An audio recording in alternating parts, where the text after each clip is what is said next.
Et aujourd'hui, il va encore y ajouter quelque chose. Et je sais que notre grand thème, c'est donner, qui parfaire notre adoration. Pour que notre adoration soit complète, il nous faut donner.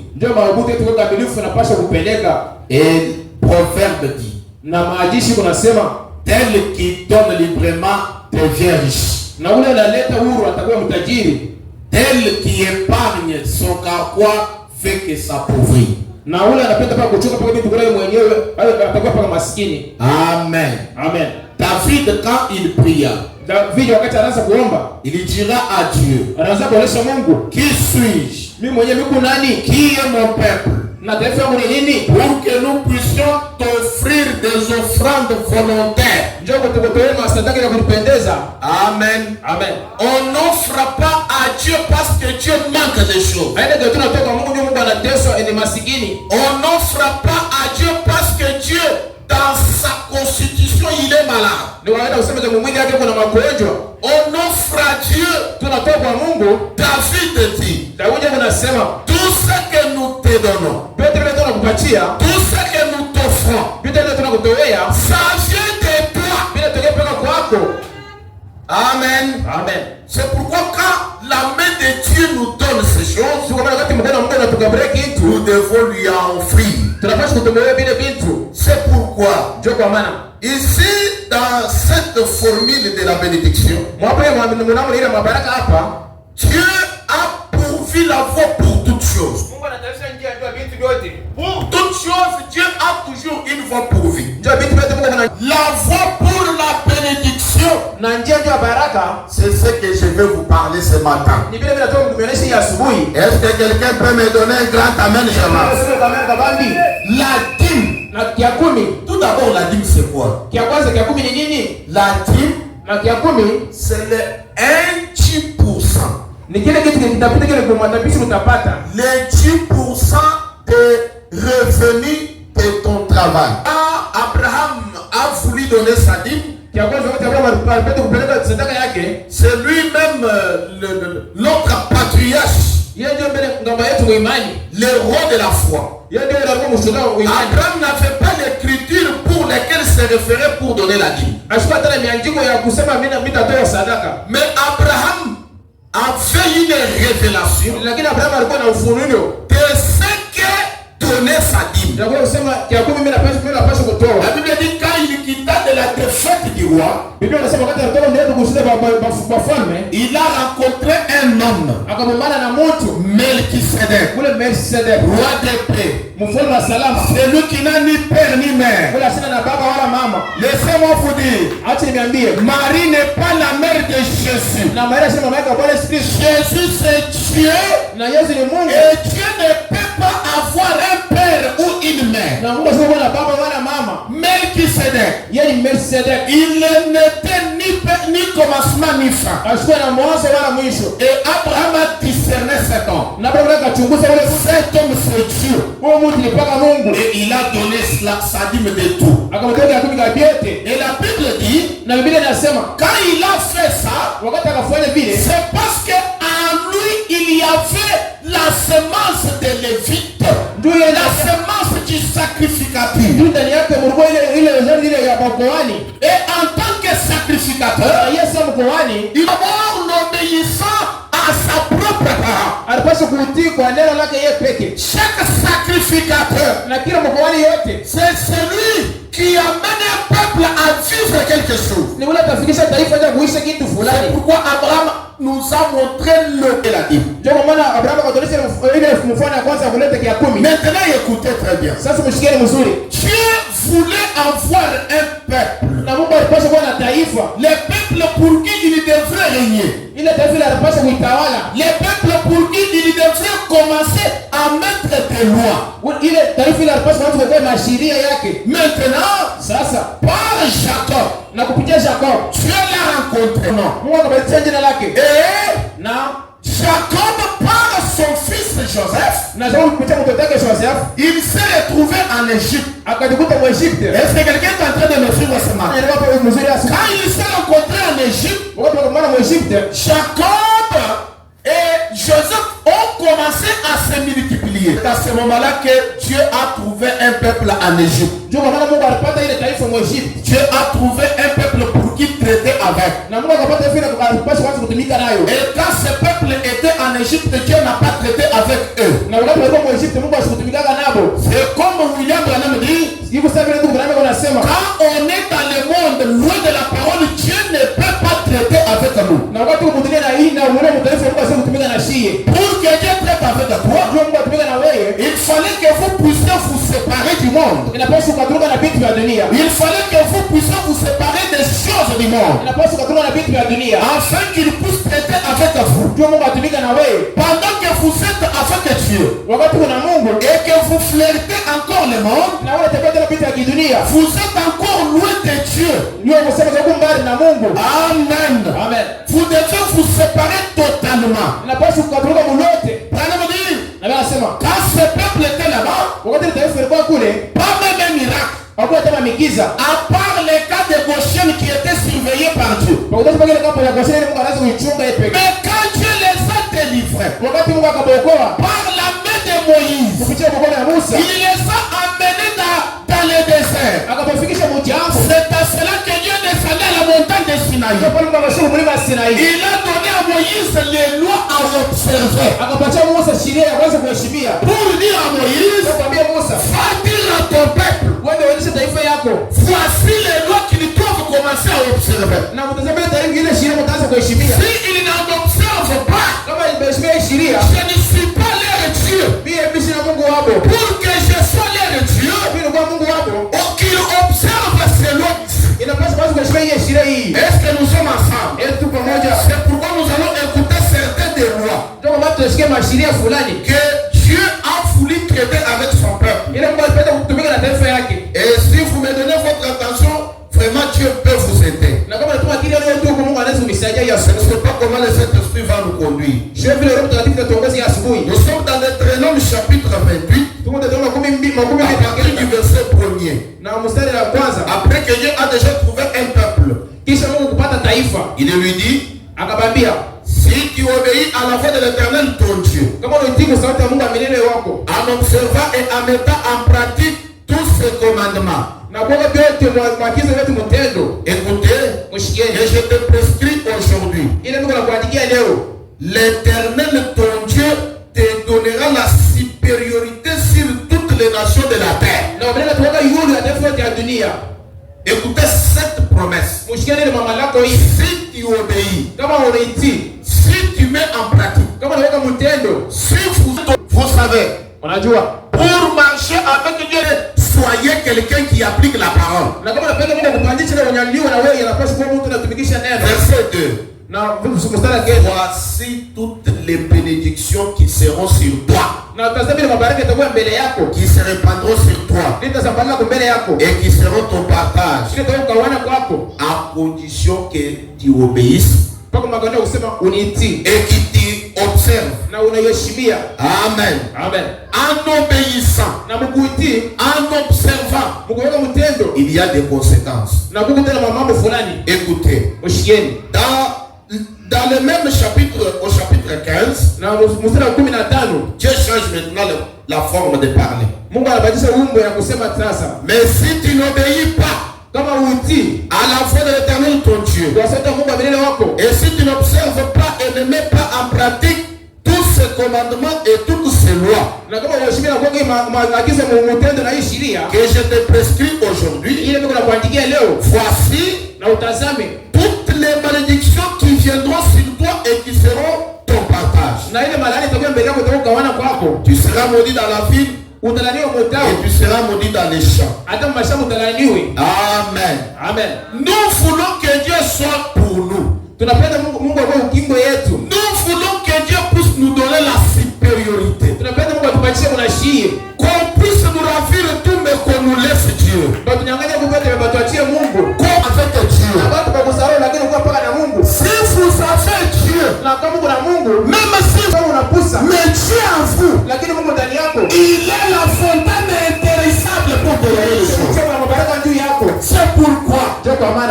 kumheshimia, il y a les conséquences. na kwa hatari fulani. Mais pas il y a les conséquences. Kuna hatari. Écoutez mes amis. Sikia marafiki yangu. Dieu a dit ceci à son peuple d'Israël. Mungu anasema hivi kumbele taifa la Israeli. Et nous, Dieu nous a envoyé Moïse pour nous faire sortir en Égypte. Mungu anatumia Musa ndio kutoka Egypte. Et l'Égypte c'est le monde. Na Egypte ndio semeza hapa ni kidunia. Les coutumes du monde. Pesa ya kidunia. Les choses de cette terre. Dieu nous a envoyé Malachie chapitre 4. Mungu anatumia Malaki chapitre 4. La Bible avait dit, Biblia ilisema avant que le jour de l'Éternel arrive, je vous enverrai Élie le prophète. Amen. Amen. Avant le jour de l'Éternel. Le jour de l'Éternel, c'est quel jour? Ce n'est pas un mercredi. Ce n'est pas un vendredi. Le jour de l'Éternel, c'est le jour où le Seigneur va s'incarner dans les airs. Le jour où l'Église sera enlevée. Mais avant ce jour-là, Malachie 4 doit venir sur la scène pour préparer l'Église afin de rencontrer son époux. Est-ce que quelqu'un est avec moi? C'est comme avant que Rebecca puisse atteindre son mari Isaac, c'est Eliezer qui prend l'épouse.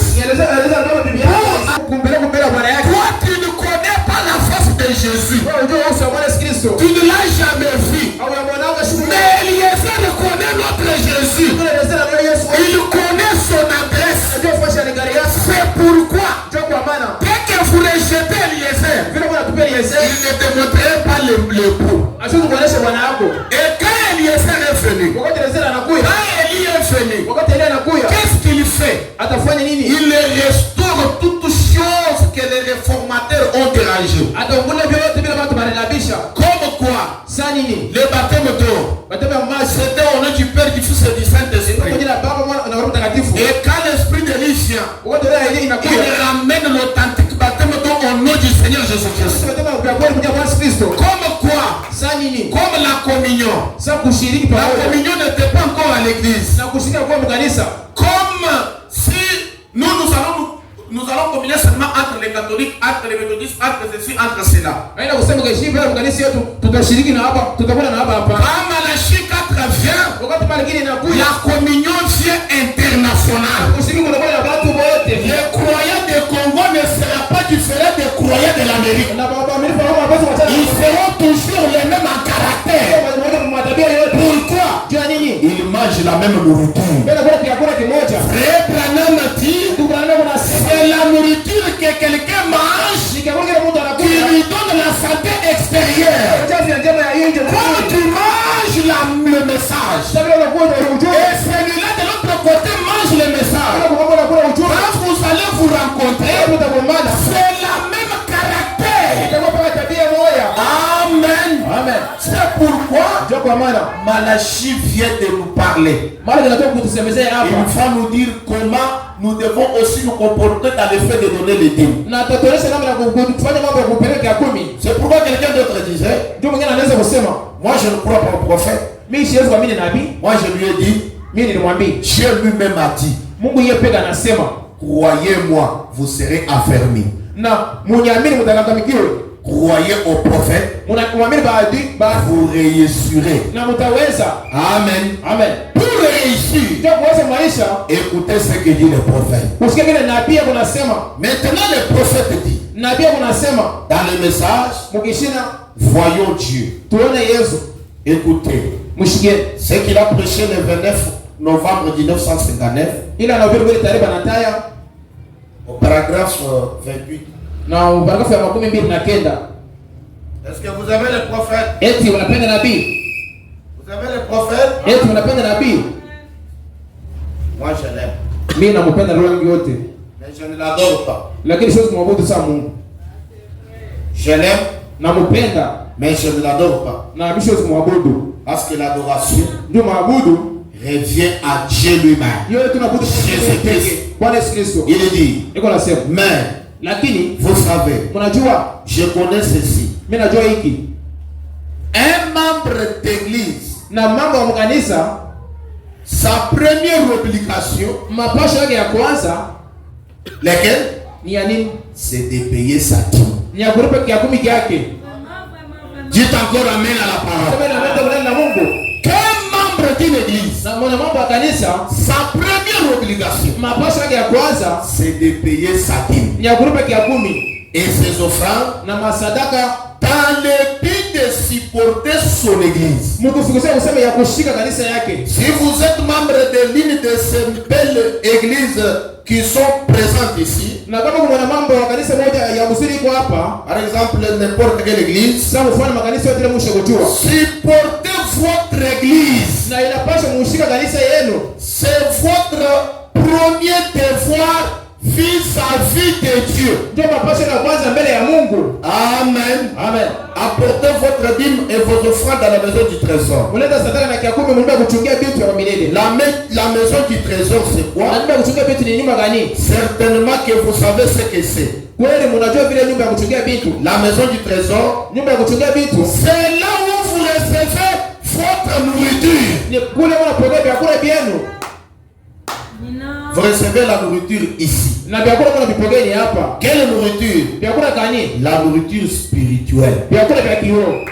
Votre obligation, Na mapasho yenu c'est envers votre église, na ni mbele ya kanisa yenu.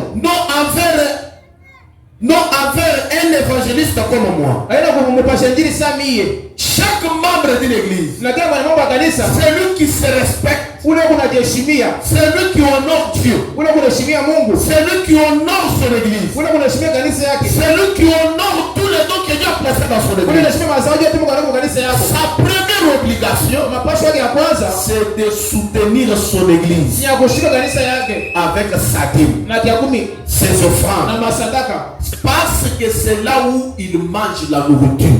Ndio pale kuna kula vyakula vya kiroho. Dans le message, Na mkishina l'attitude de qui est Dieu. muone kusema Mungu ni nani? Paragraphe 23. Paragrafu 23. Écoutez. Mushikieni. Bon. Mzuri. Un croyant aujourd'hui, Na mwaminifu leo la plupart des gens, na batu ba mingi c'est un bon homme.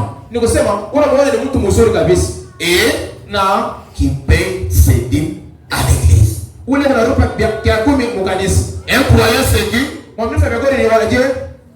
Unafanya nini? ah, papa Kale. Uko unafanya mpaka leo. Ah, où?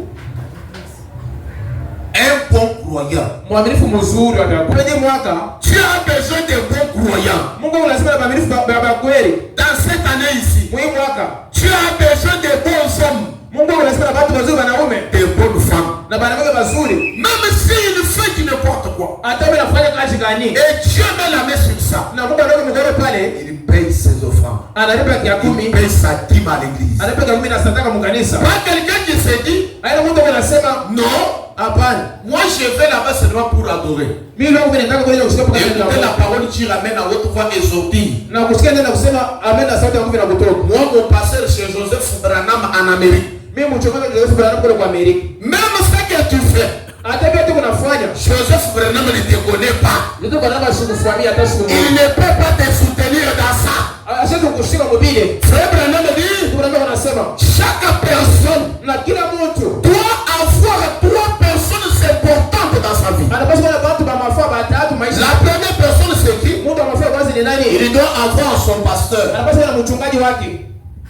La première personne. Na mtu wa kwanza. La deuxième personne, Wa pili il doit voir son docteur. anapaswa kuwa na munganga wake. Il dit cela dans être connu.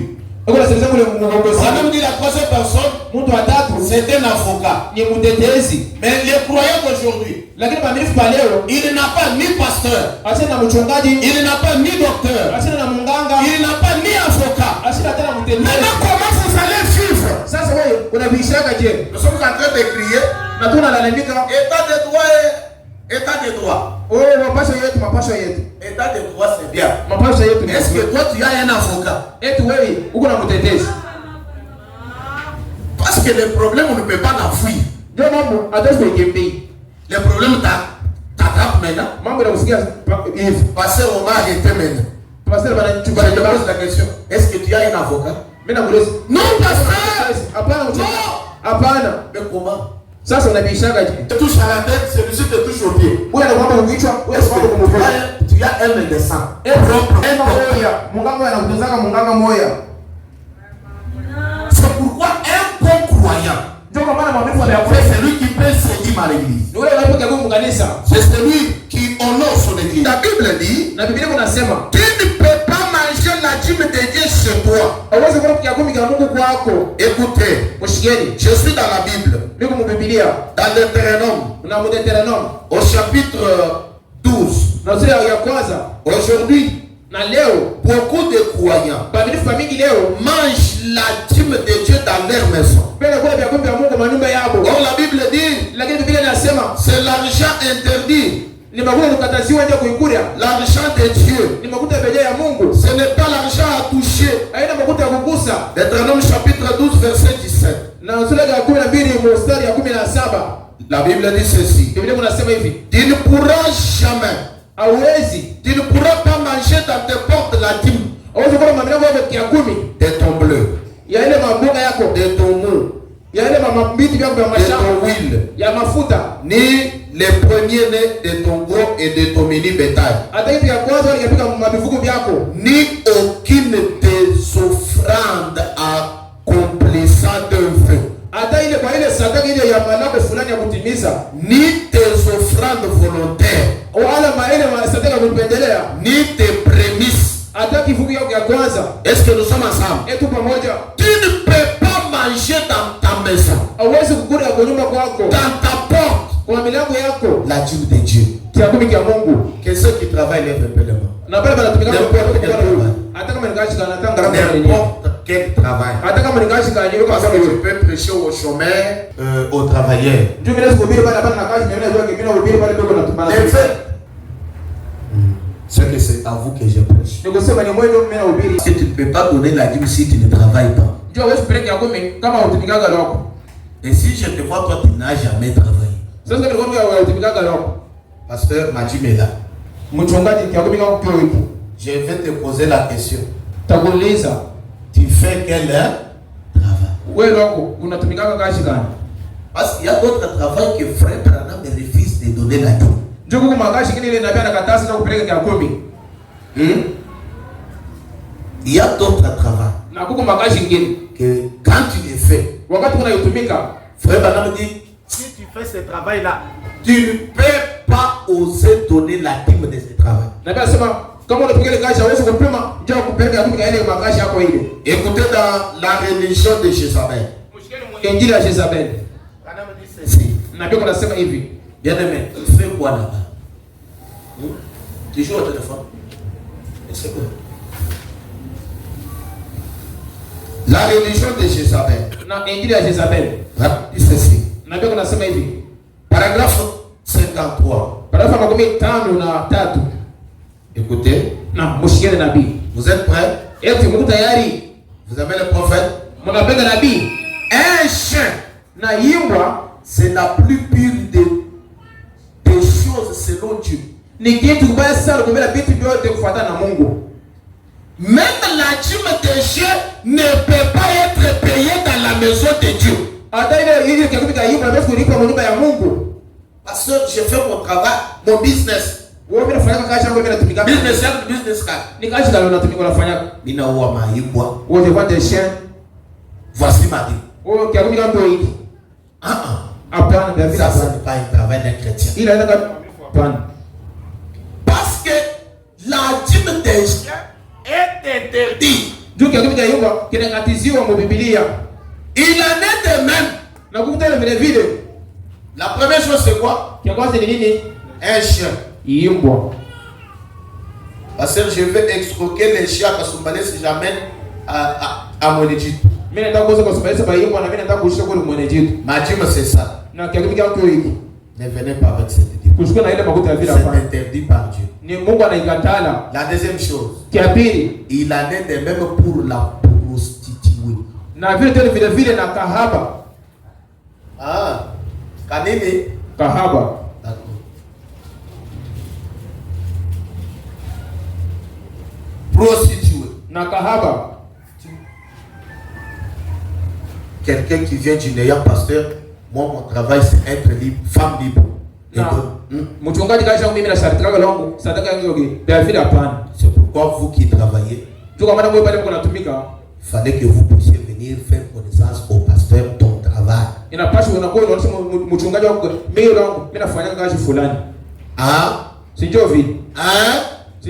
Pasteur, je suis maçon, je suis chauffeur, je suis...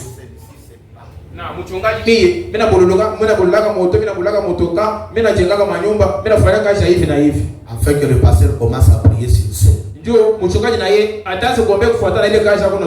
Parce que nous voyons des choses sur la terre. Mais après avoir vraiment prendre cette dîme-là, tu ne peux pas les manger dans ta propre maison. Écoutez, toujours dans la Bible. Je suis dans Malachie chapitre 3, verset 8. C'est le dernier Bible de l'Ancien Testament. La Bible dit: un homme trompe-t-il Dieu? La version d'Arbi dit: un homme vole-t-il Dieu? La Bible dit: car vous me volez. Vous dites: en quoi t'avons-nous volé? Dieu dit: vous me volez dans les dîmes et dans les offrandes. Amen. Nous tels que nous sommes, quand Dieu regarde sur la terre et voit la vie de chacun, il nous traite de voleurs.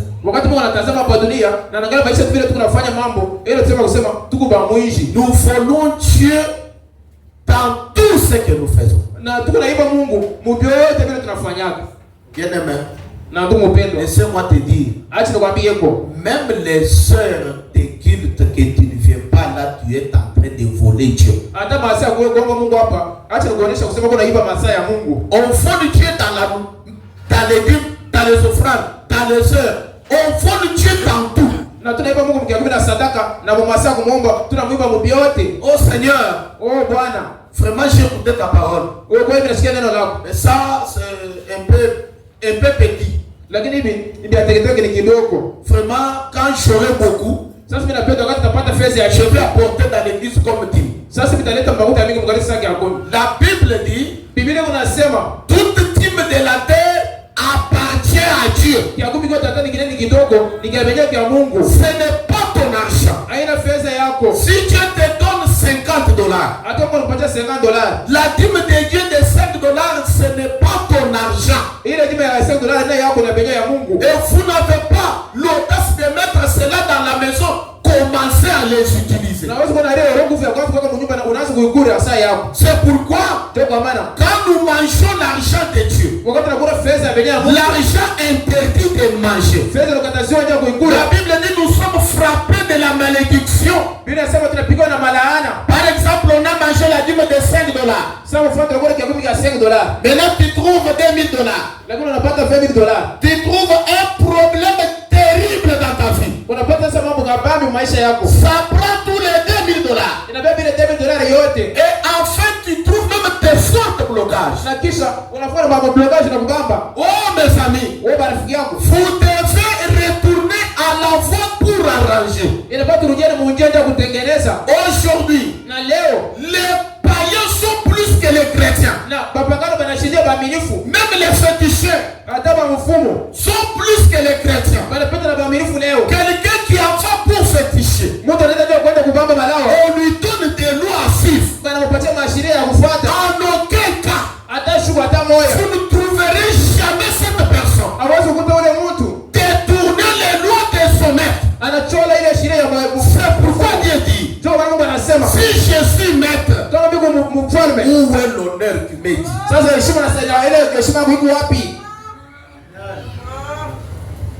Où est l'honneur qui m'est dit?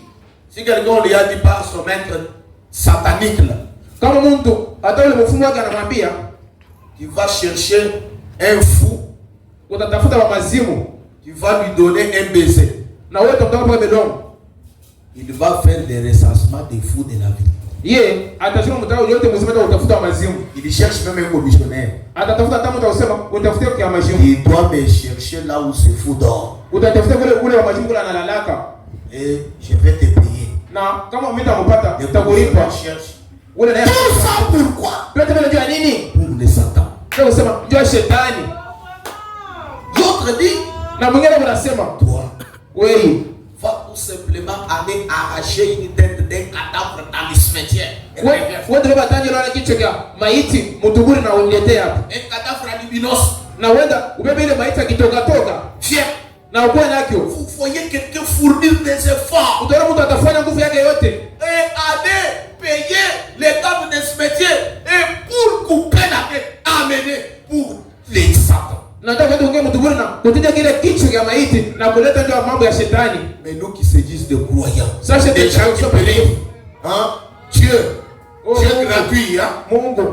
Dieu, Mungu. la gratuité c'est Dieu. Dieu gratuit. Kwa Mungu ni vya. Non! Abene vya bure hapana. On vous a menti. Bana milanda. S'il y a le premier légaliste, c'est Dieu. Kama wa mashiria ya kwanza ni Mungu. C'est lui qui a mis des lois. Yeye ndio mashiria Dans yake. chaque chose, Ukile kitu obéissez à ces lois. inapaswa kutimu ile Mais sheria. nous n'obéissons pas. Lakini sisi hatuitii. Et nous voulons avoir la supériorité. Lakini tunapenda tubarikiwe tukue bati. Oh, miséricorde. Huruma kabisa. Branham a dit, Brando kunasema hawezi utilisez ça. kutumikisha ile fedha penye ya Mungu. Oh, frère Branham, moi ici, Wewe mtu kama huyu j'avais des dettes, vraiment, il n'y avait pas moyen. nilikuwa na mandeni mingi au kwa na mwenye mingi kulipa kiako. Je lis dans le message. Niko nasema kishina. Christ est révélé dans sa propre parole. Kristo alikufunia mwana. Christ est révélé dans sa propre parole. Na ndio alikufunia mwana yake pia. Paragraphe 13. Paragrafu ya 13. Si quelqu'un va écouter bien cette écriture, ça lui fera du bien. Kama mtu anatuma kile yake huko na kusikia maandiko mzuri itamsaidia na yeye. Christ est révélé dans sa propre parole. Na Kristo Paragraphe 13, il dit. paragrafu ya 13 kunasema Je me souviens d'avoir... nakumbuka sana nilikuwa mgonjwa kama nilikuwa kijana. Est-ce que vous suivez? Tunafuata. Suivez très bien. Mshikeni mzuri. Je suis sorti de l'hôpital avec une dette d'environ $2000. Nilitoka hospitali na ndeni ya $2000. Il y avait à l'époque la pharmacie de monsieur Schwaniger. Je lui devais une facture de 3 à $400 pour les médicaments. Na kurengo wakati ile farmasia ule ndugu fulani ule kulikuwa ile makuta hii ndio kumpatia ndio madawa yake. Il ne me connaissait même pas. Yeye mwenyewe sikumfahamie. Je suis allé les voir. Nilienda tu kumuona. Je ne les connaissais pas. Na mimi sikumfahamie. Et il les livrait de toute façon. Il me donnait les médicaments. Akanipatia madawa yake yote mwanamune yote. Il me l'a jamais refusé de me donner. Na sikunikatalia hata kunikaburia madawa. Je suis en dette. Je lui ai dit je suis en dette avec vous. Na mwezi kukisha mimi kuna ndeni ya madawa yako. Non, ce n'est pas monsieur Joannisseur, mais je crois que il s'agissait plutôt du monsieur maçon. Ni ule ndugu maso ule mwenyewe mwana madawa yake. Là à l'angle de l'avenue au cours de Spring. Mwile kona ya Brunge. J'ai dit Nikasema je suis en dette avec vous. mimi kuna ndeni yako. Mais Lakini je suis encore terriblement malade. lakini nikingali mgonjwa kabisa. J'ai essayé d'aller travailler. Na pia kwenda kutumika. Maintenant, Hapa sasa si je ne peux pas vous payer, kama siwezi ku je venais juste de devenir chrétien. na takuwa paka mwaminifu Je lui ai dit, na kamaonyesha monsieur maçon, na ndugu maso j'ai en premier lieu na ndugu nafasi ya kwanza un devoir envers Dieu. na mapasho na Mungu. Quel devoir? Mapasho gani? Je lui donne ma dîme. Ya kumlipa kia 10 yangu. Branham malade. Na pia alikuwa mgonjwa Avec la dette d'autrui. na mandeni ya benyewe. Il dit le premier devoir, Asema mapasho yangu ya kwanza c'est de lui payer ma dîme. ilikuwa kumlipa kia 10 yangu. Je vais premièrement lui payer ma dîme. Na mimi nitamlipa bila kia 10 yangu. Et j'ai dit, Na mimi kasema mon devoir souvent, na mapasho yangu zaidi c'est de payer mes dettes. ni ya kulipa mandeni yangu. Et son argent. Wakati unapokea fedha, Paye ta dîme, lipa kia 10 mbele. paye les dettes. Ulipa na mandeni. Un chrétien, c'est celui qui paye la dîme, qui paye ses dettes. Na mwaminifu ndio unalipa kia kwanza kia 10 kisha na mandeni ya benyewe. Moi, je ne veux pas quelqu'un à qui il il est en train d'encaisser les dettes d'autrui. Na mimi siweza kutuna na yaje paka mandeni ya bela na yaje mandeni. Amen. Amen. Amen. Et quand vous avez des dettes, vous manquez même comment marcher dans la rue. Na wakati una mandeni, unashinda kutembea mabarabara huko. Des dettes partout. Na mandeni mafashi yote. Et la Bible dit la dette qui dure longtemps. Biblia inasema mandeni unakawia wakati mrefu sana. Au finish, on va écrire cela dans les livres de l'agneau. Na kumwisho bataandika kwa kitabu cha mwana kondoo. On va te juger pour ça. Na kumwisho batakusambisha. Le premier devoir d'un chrétien, Na mampasha kwanza mwaminifu C'est payer sa dîme. ni kulipa kia 10. deuxième devoir, Na mapasha pili Payer ses dettes. kulipa mandeni. Troisième devoir, Mapasha ya tatu c'est regarder maintenant ta famille. sasa ni kuisha mambo ya jamaa yako. Mais qu'est-ce que les chrétiens font aujourd'hui? Sasa mwaminifu leo unafanya nini? Lui, quand il trouve l'argent, Yeye wakati anapokea fedha la dîme est là. kia 10 kiko pale Première position. fasi ya kwanza, Deuxième position, les dettes. ya pili ndeni, Troisième position, la famille. ya tatu jamaa ya. Lui prend la famille. Yeye anabeba jamaa, Il met ici. anaweka fasi ya kwanza. Il prend la dîme. Anabeba kia 10. Il met ici. Inakuwa kumwisho fasi ya Soit tatu. à la deuxième position. Wala fasi ya Les dettes, il efface. mandeni anaheshima. Il commence à promettre de faux promesses. Anaanza kulanda mama lako ya bongo. Frère, si je vais trouver, je vais te donner l'argent. Ndugu kama utapata nitakulipa ndeni yako. Et il fait cela pas avec la sincérité. Na shipata tena mawazo meupe. C'est ce matin. Na hii asubuhi Dieu veut des bons chrétiens. Mungu anapenda waaminifu wa kweli. Ce matin. Na hii asubuhi Dieu veut des bons chrétiens. Mungu anapenda waaminifu wa kweli. Écoutez mes amis. Mshikeni marafiki yangu. Je suis en train de parler Mungu avec le anasema prophète. na nabii pamoja. Lévitique chapitre 27. Na Levitika ya sura ya 27. Toi qui as déjà mangé la dîme de Dieu Wewe ule shukrani kwa Mungu ya Mungu. et tu veux te rattraper. Na unapenda ndio uwine. Ou bien toi qui as volé. Wala wewe unaiba. Comment? Namna gani? Vous allez vous rattraper. Na utajikuta. Lévitique chapitre 27 verset 30-31. Na sura ya 27 na mstari ya 27 na 13. La Bible dit, Biblia inasema toute la dîme de la terre, kwa kuwa hapa udongo soit des récoltes hataki kinavuna de la terre, ya hapa udongo soit du fruit des arbres, wala matunda ya mamichi appartient à l'Éternel. yote vile ni babenye vya Mungu. Amen, amen, amen. Amen. Appartient à qui? Ni vya nani? À l'Éternel. Ni babenye vya Mungu. C'est l'argent de Dieu. Ni fedha benye ya Mungu. C'est la main de Dieu qui donne. Ni mkono wa Mungu ndiye anapeleka. Bien aimé, si la main de Dieu ne te donne pas, qui autre va te donner? Na ndugu yangu hapo mkono wa Mungu asikupatie. Ni mkono kanisa kukaburia. Si le faveur de Dieu ne tombe pas dans ta vie, quelle faveur t'aidera encore? Na kama mabati ya Mungu ingie maisha yako, ni mabati kanitezo kusaidia. C'est pourquoi tout appartient à Dieu. Ndio kwa maana vyote ni babenye vya Mungu. Maintenant, écoutez. Sasa mshikieni. C'est une chose consacrée à Dieu. Ni kitu cha kutoka kwa babenye kwa Mungu. Et Na 31.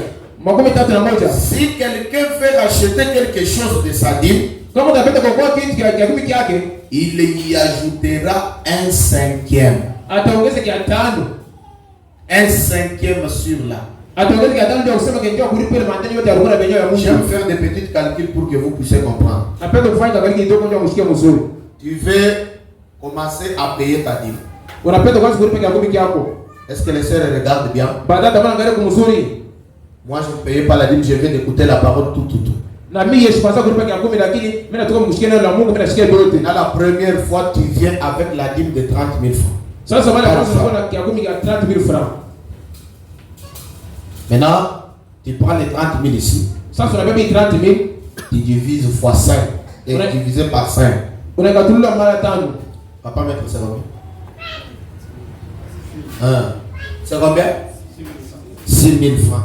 Maintenant, tu viens avec ta dîme de 30 000 Sasa unaona kia 10 ya 30,000 plus 6 000 dans ton argent. plus 6,000 mfeza yako ile. C'est ça, les 1/5 de la dîme. Ndio kia 5 tunasema. Et quand tu viens, Na wakati unakuwa unaongeza makuta yulu, sois sincère.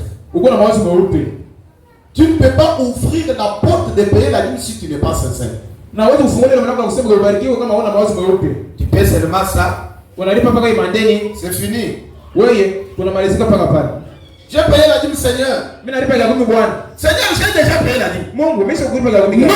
Hapana. C'est comme tu vas à la banque. Ndio sasa unaenda fanya kuchungia pesa. Vous ouvrez un compte. Vous allez commencer à mettre les choses dans ce compte-là. Et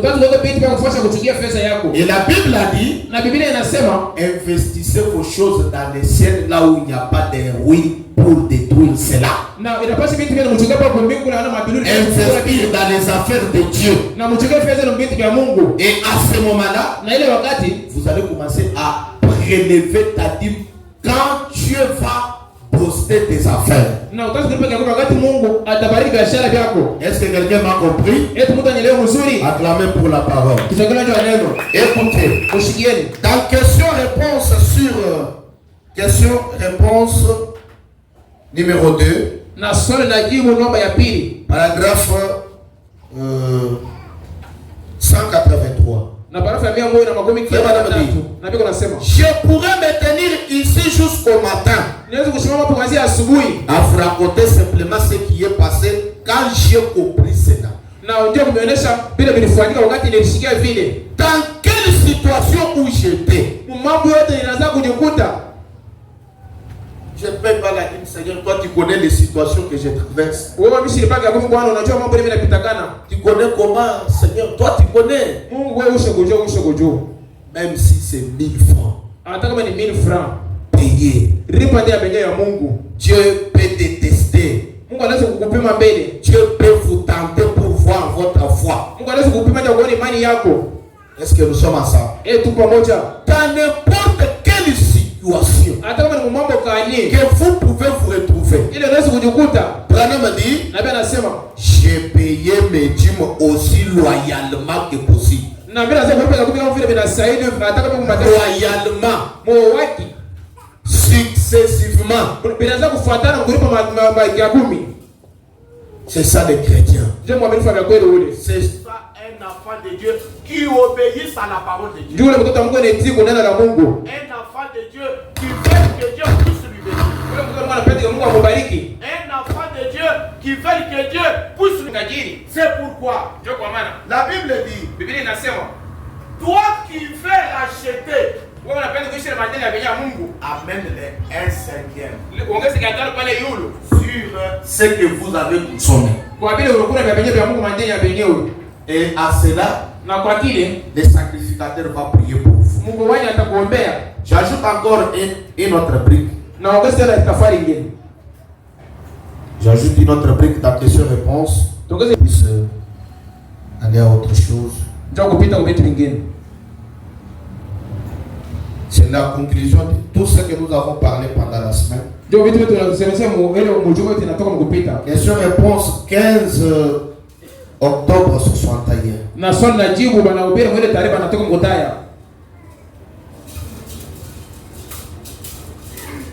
Au paragraphe 177, 180.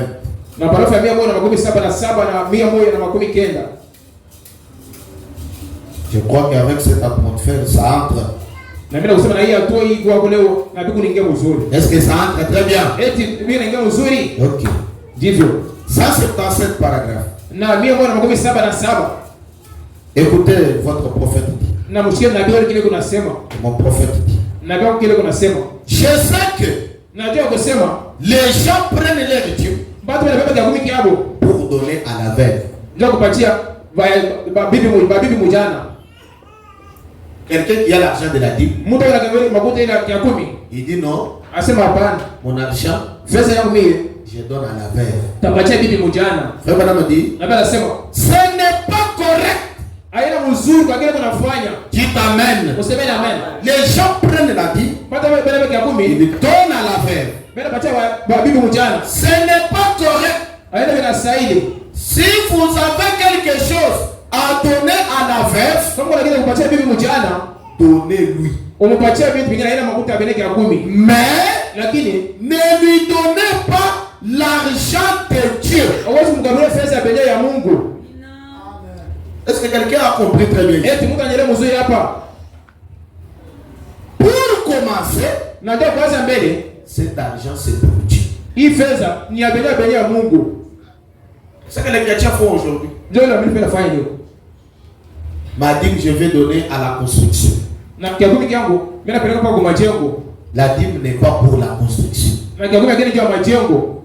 La dîme n'est pas pour les aumônes. Na kiakumi kile cha mambo ya masadaka. La dîme n'est pas pour donner aux orphelins. Na kiakumi haina kupatia wayatima. Un jour, je parlais avec un frère quelque part, un dénominationnel. Na siku moja kuongea na mtu wa mazego. Il dit, pasteur, moi, ma dîme, je peux donner à celui qui souffre, celui qui n'a pas de moyens. Asema fedha mie na kubeba maskini wala wayatima. Je lui ai dit que je peux t'aider avec la parole. Nilimuuliza kusema niweze kusaidia na neno. Et j'ai commencé à parler avec lui. Nikaanza kuongea naye. Je lui ai montré les écritures de la Bible parce que je ne pouvais pas aller avec lui dans les brochures. Na niwasha nimeandika kwa Biblia ndio basi kuongea na Et il brochures. m'a écouté. Na akanishikia. La dîme n'est pas d'argent pour donner aux veuves. Na ile kiakumi haina fedha kaburi ya baby mjana. C'est l'argent de Dieu.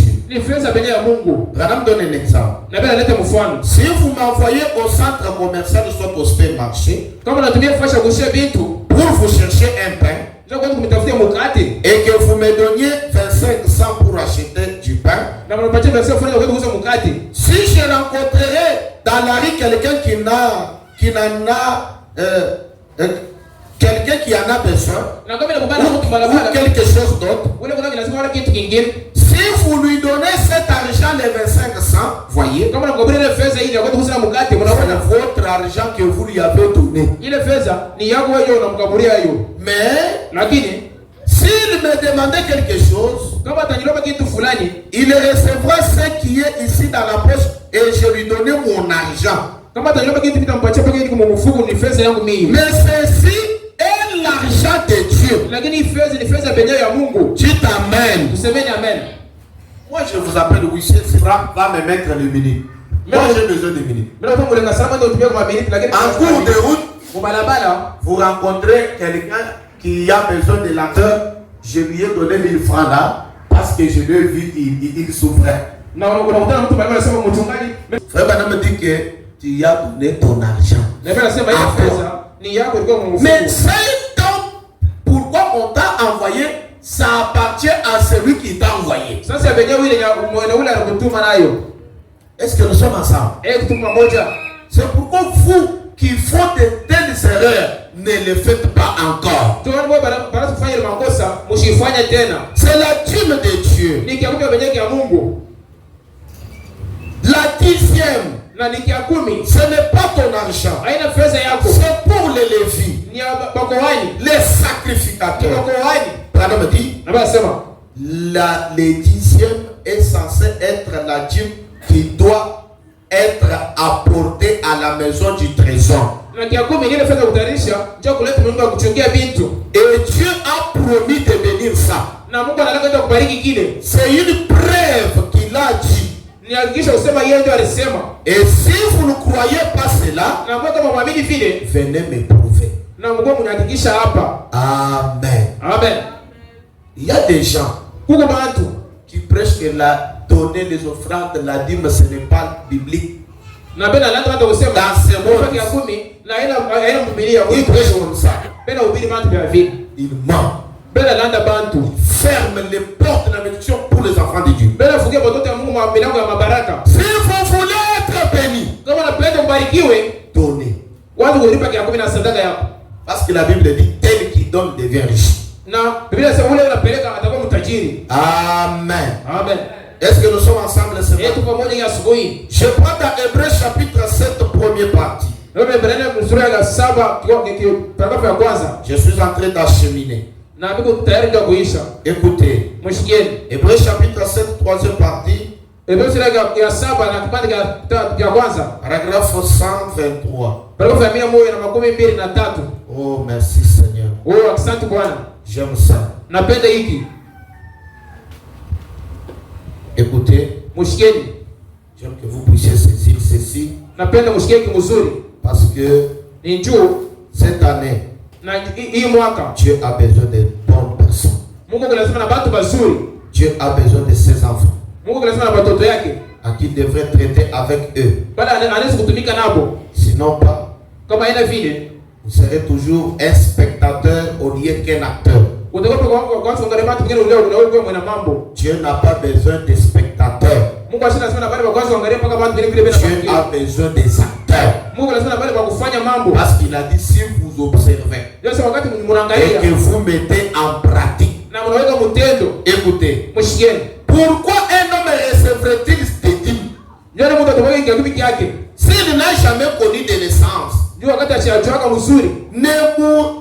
mourrait jamais. Et qu'il demandait au commencement à la fin. N'a jamais eu du père ni de mère. On parle de Melchisedec. Ni de généalogie. S'il possède tous les cieux et toute la terre et tout ce qui s'en trouve, pourquoi a-t-il reçu la dîme? Toi tu manques quoi? Toi tu veux toujours qu'on te donne la dîme, mais toi tu manques quoi? Tu as les combats entre tes mains, Seigneur. Tu as tout entre tes mains. Pourquoi tu désires toujours la dîme? Pourquoi demanderait-il à Abraham de payer des dîmes? Vous voyez combien c'est une chose stricte pour payer la dîme. C'est que la chose sérieuse, la chose stricte pour payer la dîme. La dîme, c'est une chose juste. Et tout chrétien est obligé de payer la dîme. C'est vrai. Cela n'a jamais changé. Est-ce que vous croyez la parole? Vous pour vous. Dieu ne manque de rien. Dieu ne manque de rien. C'est nous qui avons besoin que Dieu nous fasse quelque chose. C'est Dieu qui veut que nous puissions s'approcher à lui. Dieu n'a jamais menti. Jésus a vu que les gens ne pouvaient pas le servir. Jésus a dit, vous qui ne me servirez jamais. Dieu est capable de susciter des pierres pour Abraham. Pour dire que si toi tu ne le fais pas, Dieu suscitera quelqu'un d'autre pour le faire. Oui, c'est la vérité. C'est pourquoi, quand bien même il ne manque rien, mais il a besoin que ses enfants accomplissent la parole. Ses serviteurs accomplissent l'écriture. Écoutez un jour, Jésus-Christ, il se dirige pour être baptisé. Lui, le souverain sacrificateur, lui qui est plus haut, il s'avance devant Jean. Jean dit, non, moi je ne suis pas digne de délier les souliers. Amen. Pendant que Jean baptisait d'autres personnes, il n'y avait pas de discussion sur l'eau. Mais quand Jésus est entré, il y a une forte discussion. Les gens commencent à se demander, mais comment les services de baptême prennent encore? C'est quoi encore là-bas? Voyez Jean avec son frère. Jésus lui dit, il fallait que nous accomplissions toute justice. Parce que Jésus, il était un agneau, une offrande.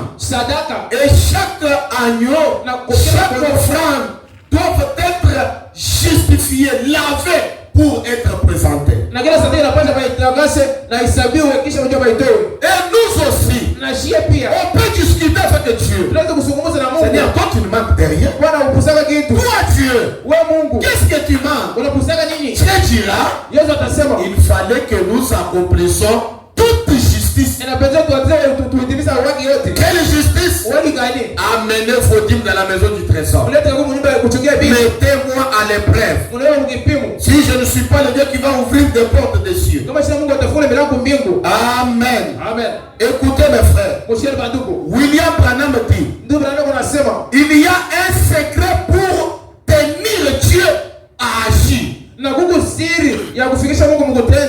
secret qui amène Dieu à descendre monte sur la scène. Na kuku siri na kufanya ke Mungu ashuka mkiwaza. Le secret c'est quoi? Ni siri gani? C'est tenir Dieu au mot. Ni kumubamba kwa sauti yake. Amen. Amen. Si Dieu t'a dit quelque chose, Kama Mungu alikulaga kitu fulani et que tu fais exactement, na unafanya kile kitu kweli, non, hapana, il sera obligé. Atakuwa kulazimishwa na kutimiza neno lake. Obligé Atakuwa kulazimishwa na kutimiza kile. De descendre et obéir à sa parole. Ya kushuka na kutimiza neno lake. Écoutez, Mshikieni. dans le message, Na mkishina j'ai mal compris. Mungu mwanangolewa mbaya. Ou question-réponse. Wala swali na jibu. On pose une question à notre prophète. Na bali swali nabii wetu. Je termine maintenant. Na karibu niishe. J'ai mal compris. Mungu mwanangolewa mbaya wala swali na jibu. Le bonhomme dit. Nabii anasema, écoutez-moi s'il vous plaît. Na mtume akili huku. Je suis en train d'atterrir. Na karibu nishuka mkiwanza. Afin que nous puissions prier le Seigneur. Ndio kisha tuomba Bwana. Quiconque a mangé la dîme de Dieu dans sa maison. Na kila mtu anakula kaburi kadogo mnyumba yake. On pose la question, frère Branham. Bana swali tu Branham. Est-ce qu'un chrétien peut aller au ciel Eti wanafanya kwenda kwa mbingu si ou elle ne paye pas la dîme? wale kama shibira kaburi yake. Branham dit, Nabii akasema, je ne pourrai pas répondre oui ou non siwezi kujibu ndivyo wala hapana à cela. kwa kile. Mais je crois réellement que Lakini naamini kwa kweli tout chrétien est tenu payer ses dîmes. na kila mwabifu na wajibia kwa kulipa kia 10. Car Kwani c'est un commandement du Seigneur. ni agizo ya Bwana. Amen. Amen. Ceux qui gardent tous ces commandements Bale shibia agizo yote afin d'avoir droit à entrer dans l'arbre de la vie. ndio kupata mapasho kwa ile bucha ya uzima. Et il dit, Na hiyo nasema donc, basi je crois réellement que naamini kweli ya kusema payer la dîme kulipa kia 10 est essentiel à l'expérience chrétienne. ni kia mafaa kabisa ya kuonja kwa mwaminifu. Oh, j'ai reçu le Saint-Esprit. Oui, c'est ça. Mais si dans ta vie chrétienne, tu ne mets pas en pratique cette parole, jusqu'à là, il y a quelque chose qui cloche. Écoutez, mes amis, on pose encore une question. Frère Branham, ne pensez-vous pas que chaque personne qui prétend être chrétien doit payer ses dîmes et apporter ses dîmes dans la maison du trésor du Seigneur? S'il vous plaît, donnez-moi les passages bibliques là-dessus. Il dit très bien, cela est exact. La Bible dit bien dans Malachie chapitre 4. Et vous connaissez ce que nous avons lu. 122 paragraphes. Voilà un défi pour n'importe quel individu. Si seulement j'avais le temps, je ne prenais pas ce petit passage biblique que je désire aborder d'ici 10 minutes. Mais j'aimerais vous donner mon témoignage là-dessus. Voulez-vous écouter le témoignage du prophète? Il dit, même lorsque j'étais affamé, ma mère malade, et mes miens étaient affamés, mon père était malade. Je prévais d'abord mes dîmes. D'abord Dieu à la première position. Non, je suis malade. J'avais pris cet argent. Mes enfants étaient affamés. J'avais pris cet argent pour mes enfants. Et tout ceci, tout cela. Non, mes amis. Et vous auriez dit ce qui s'est passé. Jamais de ma vie. Je n'ai jamais vu quelqu'un, homme ou femme, même si vous gagnez $1 par semaine et que vous apportez 10 cents de cet argent et vous le placez dans la maison du trésor, la maison du trésor, l'église où vous fréquentez, si Dieu ne bénit pas cela, prêtez-moi d'hypocrite. Mwisema miko munafiki. Quel défi Ni maandamano gani nabii anasema anatupa pour les croyants. kwa baaminifu.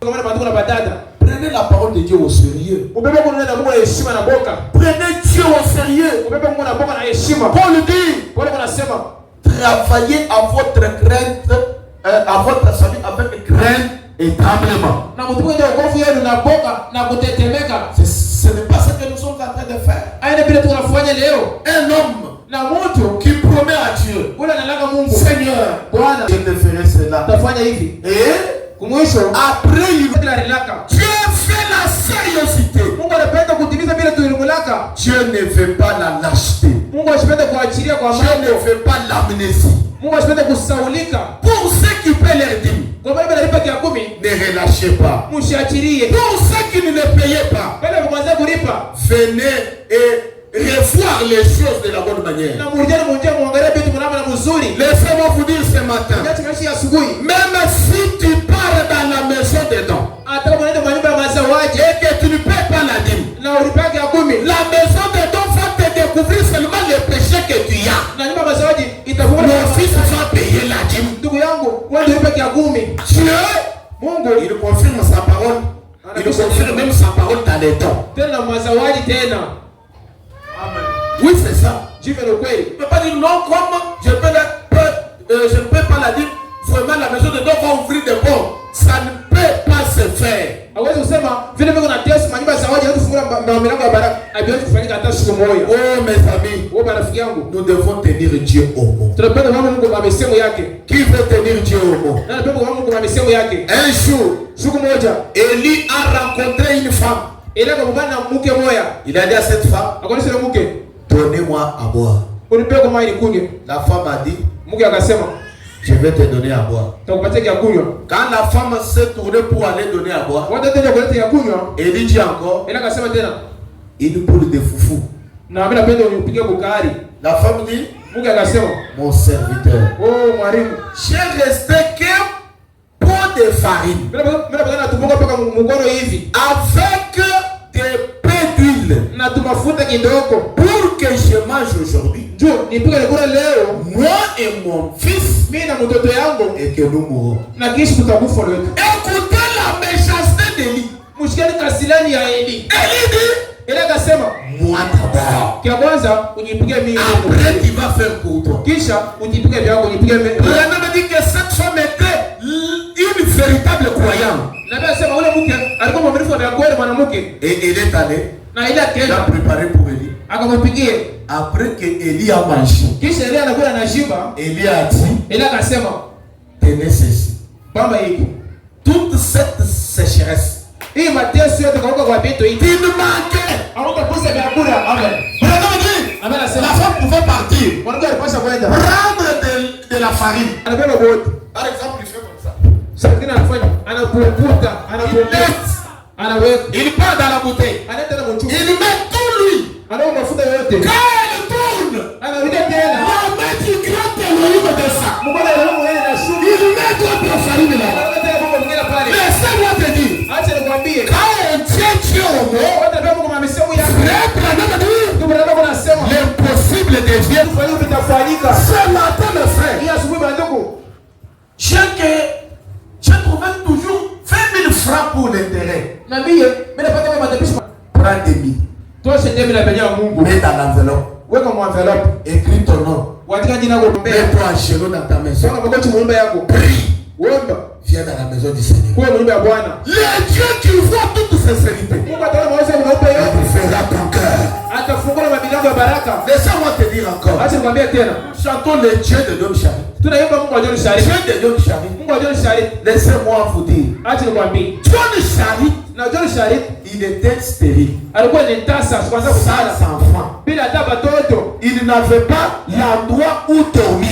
Alikuwa tena nafasi ya kulala ya mzuri. Veuillez augmenter. Je ne sens pas de son ici. Et Na kisha il a construit sa maison. akajenga nyumba yake mzuri. Le Seigneur lui dit, Bwana akamwambia, prends sa maison.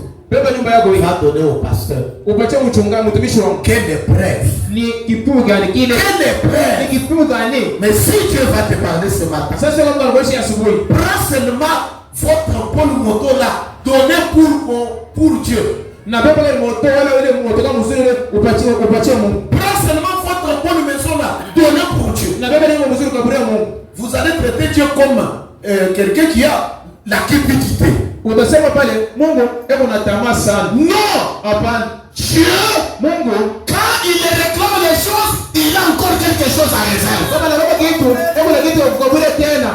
Tenez-lui au mot. Kwa Mungu na misemo yake. Il est le Dieu de sa parole. Yeye ni Mungu wa neno lake. Il tient sa parole. Anashika neno lake. Comment ça peut se faire? Unapeleza ufanyika. Nous avons un Dieu qui crée dans les néants. Kuna Mungu anampaka fashi ya bure. Un Dieu qui crée là où il n'y a pas de choses. Mungu anampaka hapo kitu anaweza kitu. Un jour, siku moja, frère Branham dans la chasse. Na bibi kulumbata banyama. Un frère, ndugu moja, qui payait bien sa dîme. Il avait mis la viande dans ce congélateur. Maintenant il s'est dit, frère Branham, j'ai oublié de brancher le congélateur au courant. Toutes les viandes vont pourrir. Le prophète lui dit, ainsi dit le Seigneur, demain, tu trouveras ça.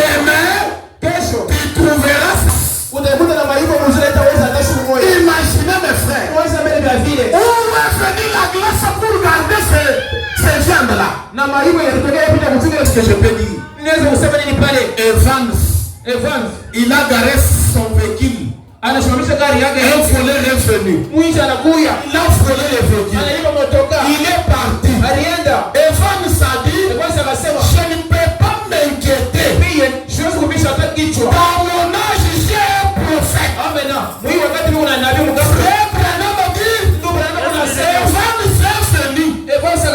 Et nous avons prié. Et j'ai vu une vision.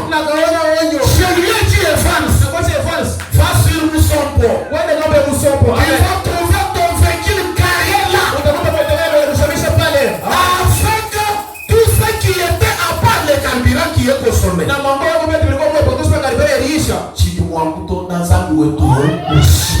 Ce qui peut dépasser Dieu, c'est le mariage, c'est le passé, c'est nous qui sommes à la base de notre fermeture. Prends la décision ce matin. Je ne prêcherai pas encore ceci pour cette année. Mais profitez sur cette occasion. Mettez la parole en pratique.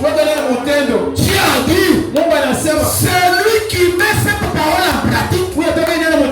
Je serai avec lui. Est-ce que Dieu, vous voulez que Dieu soit avec vous? Vous voulez que Dieu soit avec vous? Pour cette année 2025, mon frère, David a dit, c'est la main de Dieu qui élève, c'est la main de Dieu qui humilie. Si tu as des fois fidèle dans sa parole, il peut t'élever là où tu es et t'amener là où tu ne peux pas espérer. Il est la main de ce Dieu. Il a pris mon dossier. Quelqu'un à la porte, sentinelle, sécurité. Il lui met dans la chaise du roi. Oh mes amis, sois fidèle à la parole. Les dieux de Branham sera votre jour. Même si c'est pour mourir, mais affronter la mort à cause de la parole. Parce que tu es fidèle à sa parole. Chaque fois, cette assemblée aller de l'avant. De plus que ces entreprises puissent grandir. Vous savez, les entreprises font grandir. Il faut que Dieu fasse ses intérêts dans nos entreprises. Tu avais une seule cabine. Il y a deux, 3, 4, 5. Une moto. 3, 4, 5. Un véhicule. 3, 4, 5. La Bible dit, je vous ferai la tête. Je ne vous ferai pas la tête. Dieu nous amène de bénédiction en bénédiction, de puissance en puissance, d'élévation en élévation, mais à condition que nous prenons sa parole au sérieux. Oh mes amis, je peux m'en souvenir. Un jour, Jésus-Christ à la barque, il dit à Pierre, Pierre, jette tes filets. Pierre dit, Seigneur, toute la nuit, nous avons péché sans rien attraper. Pour Pierre, il ne savait pas que la scène peut changer. Nous avons un Dieu qui descend lorsque tout est bloqué. Pendant que tout est bloqué, ce n'est pas ton travail. Là, c'est le travail de grand Elohim. Spécialiste pour le péché. Il sait là où les poissons mangent et l'air pour lesquels ils mangent. Mais quand Jésus descend, il descend dans l'air où les poissons ne mangent pas. Et il dit à Pierre, je vais commencer à faire ça. Je n'ai pas bien travaillé. Je n'ai pas beaucoup d'argent. Je suis cessé. Jette tes filets. Si Dieu te dit quelque chose, dans l'inspiration, il n'y a pas d'écriture. Quand l'inspiration vient, l'inspiration parmi l'écriture. Quand l'inspiration vient, si tu descends, tu allais prendre du n'importe quoi. Jeter pour Dieu. Faites-le. Parce que dans l'inspiration, il n'y a pas une écriture. Pierre, Seigneur, tu sais que j'ai péché toute la nuit. Jésus n'a pas ajouté une autre parole à part jette tes filets. Quand Jésus a parlé, obéissez. Pierre a acheté des filets. Pierre a commencé à danser. Il sent il n'y a rien. À un certain temps, est-ce que vous jouez tout ça? Je sais, il pèse maintenant. André, viens.